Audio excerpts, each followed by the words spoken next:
Hello दोस्तों, welcome to sleepy classes. Geography के premix की शुरुआत करते हैं। हमेशा की तरह फोकस कॉन्सेप्ट को सीखने पर रखेंगे। पहला सवाल, रिसेंटली यूपीएससी द्वारा कंडक्टेड जियो साइंटिस्ट का एग्जाम हुआ है। आइए इन सवालों से कॉन्सेप्ट सीखें। पहला सवाल है, which of the following refers to the big splat. याद रखिएगा, यहां पर बात हो रही है फॉर्मेशन ऑफ द मून के बारे में। इसे जायंट इंपैक्ट हाइपोथेसिस भी कहा जाता है। कई जगह पे इसे थेया इंपैक्ट भी कहा जाता है। यहां बात हो रही है कि इट इज जनरली बिलीव्ड कि formation of the moon outcome है what is described as an outcome of giant impact or what is described as the big splat। यहां बात हो रही है कि a body of size 1 to 3 times that of Mars collided into Earth। जब ये body earth में collide हुई, it blasted a large part of earth into space. अब ये जो portion of this blasted material था, it continued to orbit the earth और eventually इससे फॉर्म हुआ है प्रेजेंट मून। तो जायंट इंपैक्ट हाइपोथेसिस या द बिग स्प्लैट इसे कहा जाता है। Question number 2 again NCERT based question है। टॉपिक है एवोल्यूशन ऑफ द एटमॉस्फेयर।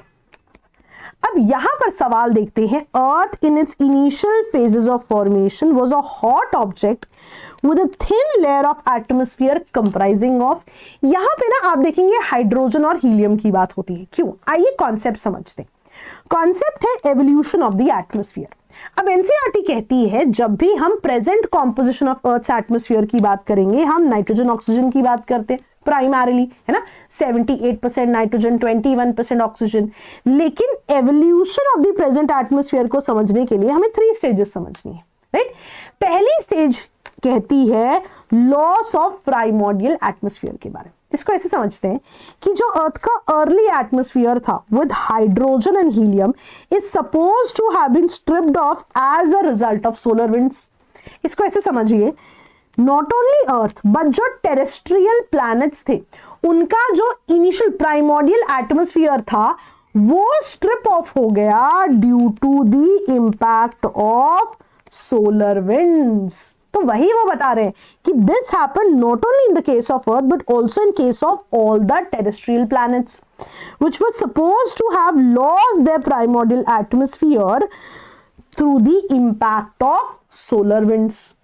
फिर वो कह रहे हैं नेक्स्ट स्टेज में क्या हुआ। अब जब भी आप अर्थ की बात करते हो ना, आप बिल्कुल ही आग के गोले की तरह बात करते हो, है ना, तो धीरे धीरे ना कूलिंग हुई अर्थ की। गैसेस, वाटर वेपर रिलीज हुए from the interior of the अर्थ।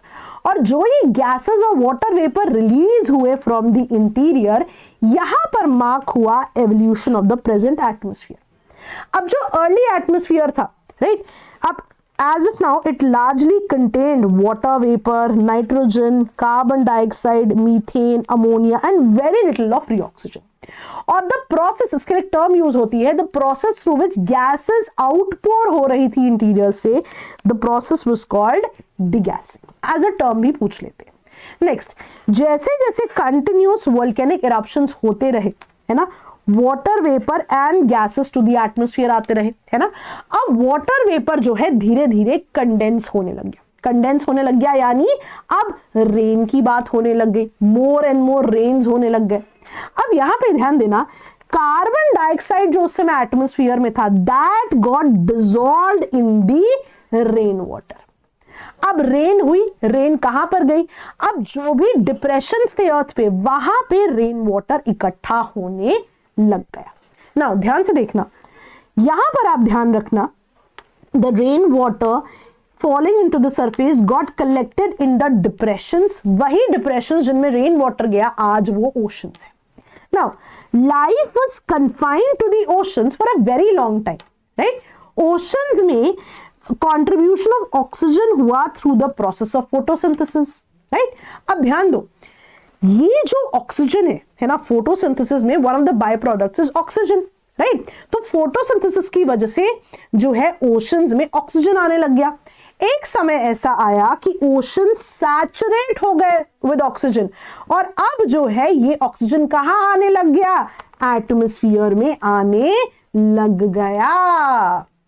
अब देखो सेकेंड और थर्ड स्टेज की अगर मैं बात करूं, पहली स्टेज क्या थी कि प्राइमोर्डियल एटमॉस्फेयर का लॉस हो गया। सेकेंड देखो वो क्या कह रहे कि जो भी अर्थ के इंटीरियर से गैसेस आई उन्होंने कंट्रीब्यूट किया to the evolution of the atmosphere, लेकिन finally the composition of the atmosphere was modified जब प्रोसेस ऑफ फोटोसिंथेसिस हुआ, क्योंकि इस समय पर जब ऑक्सीजन सैचुरेटेड विद जब ओशन सैचुरेटेड विद ऑक्सीजन हो गए तब जाके oxygen began to flood the atmosphere. इसीलिए जब भी हम तीन स्टेजेस की बात करते हैं तो पहली स्टेज में हम क्या बात करते हैं, लॉस ऑफ प्राइमोर्डियल एटमॉस्फेयर। दूसरी स्टेज में हम बात करते हैं कि hot interior of the earth ने कैसे कंट्रीब्यूट किया to the evolution of the atmosphere, और तीसरी स्टेज में हम बात करते हैं फोटोसिंथेसिस के बारे में, राइट। इससे भी composition of the atmosphere modify हुआ। क्वेश्चन नंबर 3 की बात करें तो यहां पर अगेन एनसीईआरटी बेस्ड क्वेश्चन है, चैप्टर है हमारा इंटीरियर ऑफ द अर्थ। यहां पर टॉपिक है अर्थक्वेक्स। यहां पे आप देखेंगे जो ऑप्शंस हैं वो डायरेक्टली एनसीईआरटी से लिए गए हैं। ऑप्शंस देखते हैं, टेक्टोनिक अर्थक्वेक्स ओरिजिनेट होते हैं due to sliding of rocks along a fault plane. Volcanic earthquake special class of tectonic earthquake है। Intensity of an earthquake is measured by Richter scale. मैं आपको एनसीईआरटी दिखाती हूँ। अब इस चैप्टर में जहां टाइप्स ऑफ अर्थक्वेक्स दिया हुआ है ना, डायरेक्टली बताया हुआ है कि tectonic earthquakes are generated due to sliding of rocks along a fault plane. यहां देखिए, टेक्टोनिक अर्थक्वेक्स ओरिजिनेट हो रहे हैं due to sliding of rocks along a fault plane. एक और लाइन देखिए, special class of tectonic earthquake को कभी कभी वोल्केनिक अर्थक्वेक कहा जाता है। अब देखिए, volcanic earthquake special class of tectonic earthquake है। तो एग्जैक्टली लाइंस एनसीईआरटी से पिक्ड है।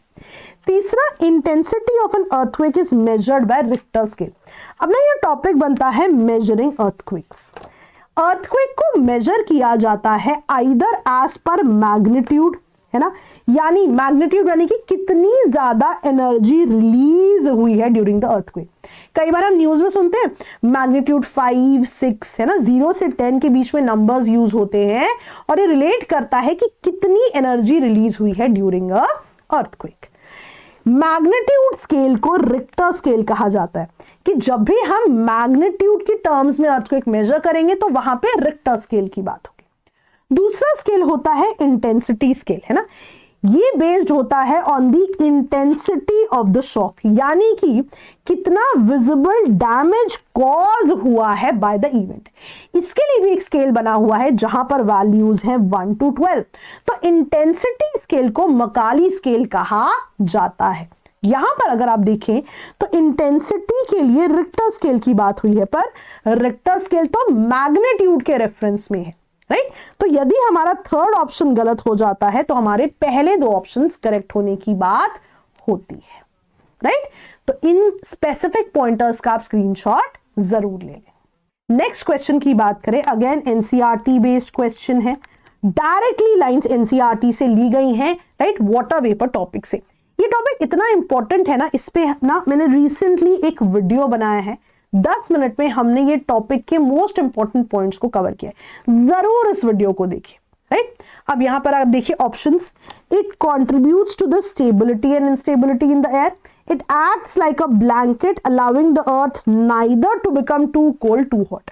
मैं आपको दोनों लाइनें दिखाती हूं, एनसीईआरटी में है, राइट, और ये वीडियो आप जरूर देखिए, आपकी क्लैरिटी बढ़ेगी वाटर वेपर के लिए। अब अगर आप एनसीईआरटी में देखें, यहां पे आप देख सकते हैं, it acts like a blanket allowing the earth to neither become too hot or too cold, and it also contributes to the stability and instability in the air. इस पैराग्राफ का तो ना स्क्रीनशॉट ले लो, रिसेंटली यूपीएससी द्वारा conducted किसी और exam में भी इस पे सवाल आया हुआ है। तो water vapour is an important theme, इसलिए मैं आपसे कह रही हूं कि वीडियो आप जरूर देखिए, आपको और ज्यादा क्लैरिटी मिलेगी। लास्ट क्वेश्चन की बात करें तो यहां पर ये भी एनसीईआरटी बेस्ड क्वेश्चन है। यहां पर आप देखेंगे टॉपिक है ओशनोग्राफी। बहुत प्रिसाइज टॉपिक की बात करें तो वो है हॉरिजॉन्टल डिस्ट्रीब्यूशन ऑफ सैलिनिटी। अब यहां पर अगर हम देखें सैलिनिटी ऑफ ओशंस की बात हुई हुई है। अब यहां देखो नॉर्थ सी, बाल्टिक सी, मेडिटेरेनियन सी, ब्लैक सी। कॉन्सेप्ट समझते हैं, आप खुद आंसर कर पाएंगे। अब सबसे पहले मेडिटेरेनियन सी की बात करते हैं। देखो मेडिटेरेनियन सी का ना कांटेक्ट विद लैंड बहुत ज्यादा है, जिसकी वजह से ये हीट बहुत ज्यादा होगा, विच मींस इवेपोरेशन बहुत ज्यादा होगी। अब पानी इवेपोरेट होता जा रहा है, पीछे सॉल्ट कंटेंट बढ़ता जा रहा है, तो यहां पर क्या होगा, सैलिनिटी ज्यादा होगी। तो इसकी हाई सैलिनिटी क्यों है, ड्यू टू हाई इवेपोरेशन। वही बता रहे हैं Mediterranean sea records higher salinity due to evaporation, तो ये करेक्ट है। नेक्स्ट देखो 3 वाटर बॉडीज आपने याद रखनी है, BBB, Baltic sea, black sea and bay of Bengal. तीनों में सैलिनिटी लो होती है क्योंकि इनमें बहुत सारा फ्रेश वाटर रिवर से ऐड होता रहता है। फॉर एग्जाम्पल यहां देखो बाल्टिक सी में लो सैलिनिटी है क्योंकि इनफ्लक्स ऑफ रिवर वाटर बहुत ज्यादा है। इवन अगर हम देखें ब्लैक सी में भी सैलिनिटी लो है क्योंकि fresh water influx by rivers बहुत ज्यादा है। इवन बे ऑफ बंगाल में भी सैलिनिटी लो है due to influx of river water. अब अगर हम यहां देखें बाल्टिक सी में लो सैलिनिटी है क्योंकि इनफ्लक्स ऑफ रिवर वाटर है, यस। ब्लैक सी में हाई सैलिनिटी है, बिल्कुल भी नहीं, अभी हमने देखा लो सैलिनिटी है। नेक्स्ट अगर हम नॉर्थ सी की बात करें, देखो नॉर्थ सी वैसे तो हायर लैटिट्यूड्स में है ना, पर वहां पे सैलिनिटी पता है क्यों ज्यादा है, देखो it records high salinity irrespective of कि वो हायर लैटिट्यूड्स में है। क्यों, क्योंकि सलाइन वाटर आता है वहां पे नॉर्थ अटलांटिक ड्रिफ्ट से, सलाइन वाटर आता है वहां पे नॉर्थ अटलांटिक ड्रिफ्ट से, राइट। तो यहां पर क्या है, हायर सैलिनिटी है। तो यहां पर आप देखें नॉर्थ सी के साथ लो सैलिनिटी है, यानी इनकरेक्ट। करेक्ट ऑप्शन बनता है 2 एंड 3। तो ऐसे कॉन्सेप्ट्स आपसे डिस्कस करते रहेंगे। हाँ, अगर आप करंट अपडेट्स पे फोकस करना चाहते हैं, जरूर इस बैच की जानकारी लें। फी से घबराना नहीं है। आप जब कोर्स को डिटेल जानने की कोशिश करेंगे, आपकी फी कुछ ना कुछ कम जरूर हो जाएगी। Thank you so much all of you. ऐसे ही कंटेंट के साथ आपसे मिलते रहेंगे। Best of luck, bye bye.